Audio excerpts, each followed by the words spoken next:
کیوں آپ لوگ پریشان ہیں؟ کیا اللہ پر یقین نہیں ہے؟ جب آپ لوگ یہ مانتے ہیں کہ آپ کا مالک، آپ کا خالق، آپ کا رازق کوئی ہے کہ جب سب ساتھ چھوڑ جائیں کوئی ساتھ دینے والا نہیں رہتا، تب آپ اس کو اپنے ساتھ محسوس کرتے ہیں۔ جب دنیا دور بھاگتی ہے، رشتہ دار آپ سے ہاتھ چھڑواتے ہیں، تب وہ آپ کو تھام لیتا ہے، جو آپ کو ہر مشکل سے نکالتا ہے۔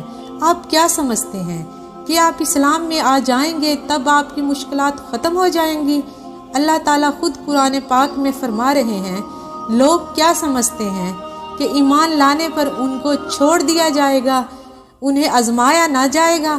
اسلام میں آنے کے بعد بھی مشکلات آئیں گی، لیکن ان مشکلات میں صبر کرنا آسان ہو جائے گا، کیونکہ آپ کو اللہ پر توکل ہوگا، آپ کا یقین پختہ ہوگا کہ کچھ بھی